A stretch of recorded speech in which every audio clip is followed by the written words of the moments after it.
Creating joy. Creating joy is the art of doing something from which we truly understand that we are doing it for the good of humanity. When we can start to understand that we're doing something for the good of humanity, we stop doing something because we feel like this is where the magic exists within this reality, or within humanity itself, is that we're all raised to think a certain way.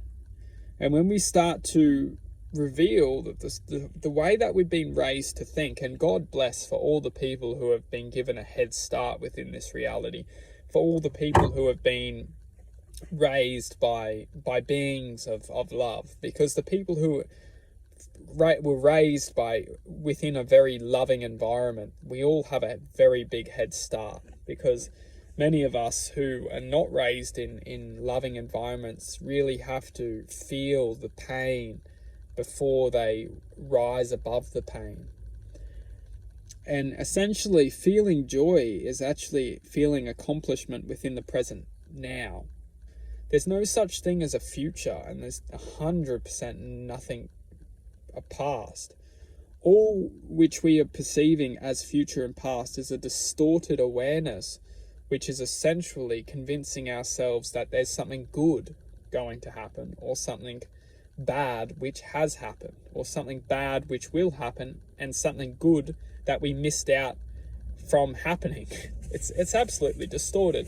When we can start to realize that the past and the future is actually just a distorted state of consciousness, which is essentially keeping us confined within distorted consciousness. It doesn't exist. Only which exists is this present moment, or this present now moment, which we all have the ability to blossom within.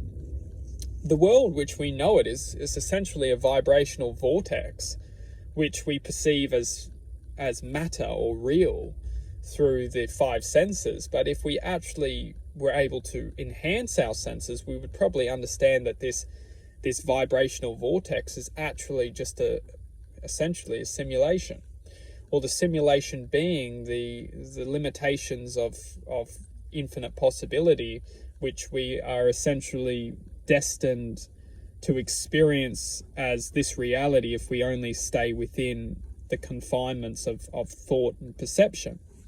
But when we actually start to raise, and when I say raise, I'm also talking about elevate above this kind of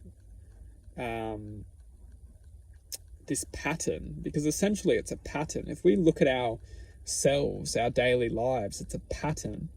It's essentially a formula from which we are being produced by.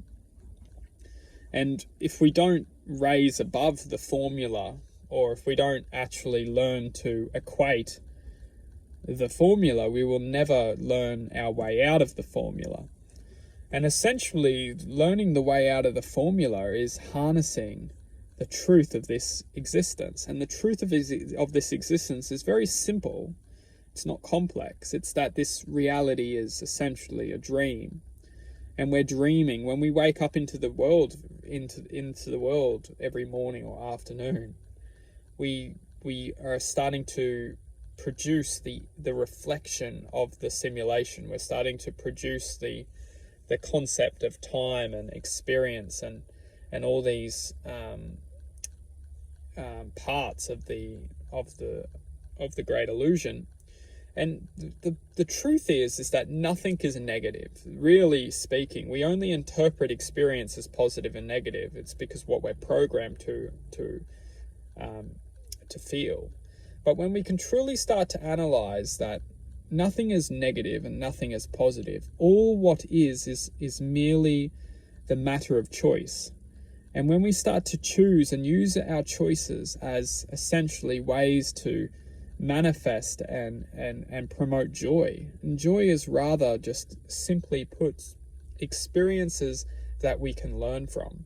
When we can learn and put experiences together, we can start to raise our awareness out of the deception of limitation.